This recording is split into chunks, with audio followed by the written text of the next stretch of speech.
The other thing that is kind of bothering to me is the way surveys. I've been in this industry since 90s. I thought surveys were sacred. And I am with social scientists. No? They're not. My realization this campaign is that, why am I saying that? Because my candidate, one of my candidates was approached selling one spot. One spot is for 1 million.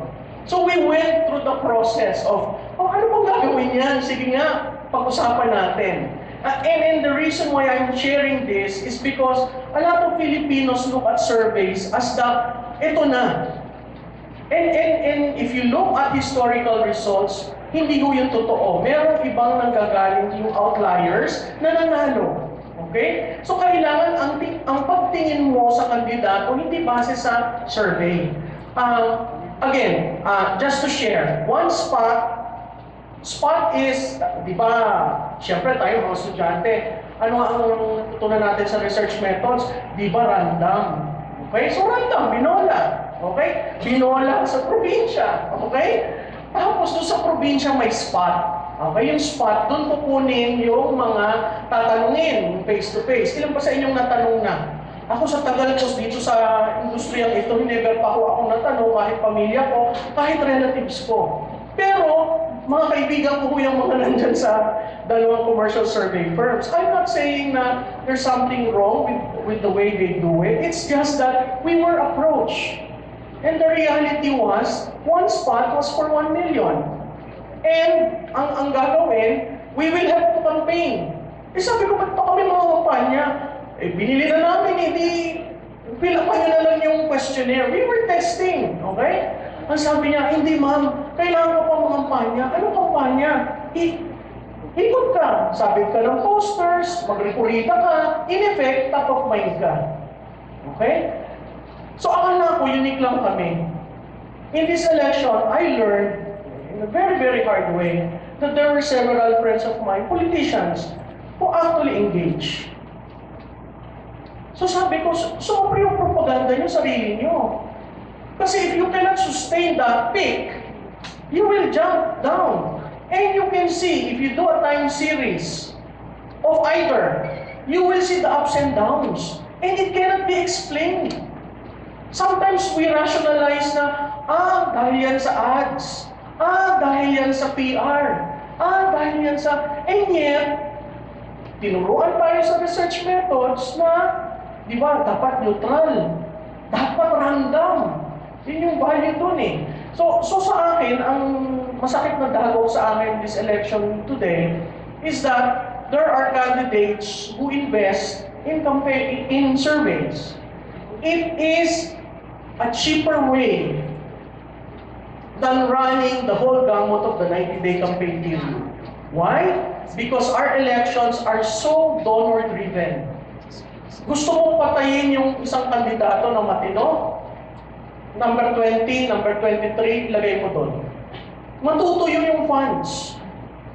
Gusto mong suportahan yung mga nasa una, na halinhinan nga, doon pupunta. Bakit sa survey? Kasi ang tataas. Dito tayo tumaya. So, yung ating kampanya, yung ating election system is a reflection of the power of the oligarchs. They determine, even the gatekeepers in media are controlled by oligarchs. Imagine MKK divided into two. Parang, hello, parang sobrang naman yun, di ba? Sila na nga nag-print ng libro, divided into two pa yung MKK. So, ikaw talaga, makikitaan mo talaga, ano yung talagang pinapanigan? Magkakaroon ka ng headline na they are in the Magic 12. Na, again, yung mga nag-aaral ng research methods, nasa Magic 12 ba? Ay, hindi naman pala nasa Magic 12. Bakit? Kasi kung titingnan nyo, if you analyze the surveys, the difference between one candidate to the other, except 1 and 2, that's runaway, is within the margin of error. Which means, from number 3 to number 18, they're all competitive. Okay? They're all competitive. But, would the outliers be able to go in. Again, historically, there are outliers who won. Example is Local Arroyo, Trillanes, yung midterm. Okay? But you have to understand that the midterm is also mas mababa ang turnout. Okay? So, hindi siya presidential campaign. So, yun yung mga learnings na someone from me, from my perspective, nabago sa akin. One candidate actually has no posters, has no TV ads, but very high in the surveys. So you might ask the question, hindi ba dati mahilig yan sa posters? In fact, ang gusto nga niya, every kanto may poster. Bakit ngayon wala siyang poster? Ano yung magic na ginawa niya? Sino yung malo? Itago na lang natin sa yung nag-aawayan ngayon, di ba? Meron silang nagpapatuhan sila yung 1 and 2.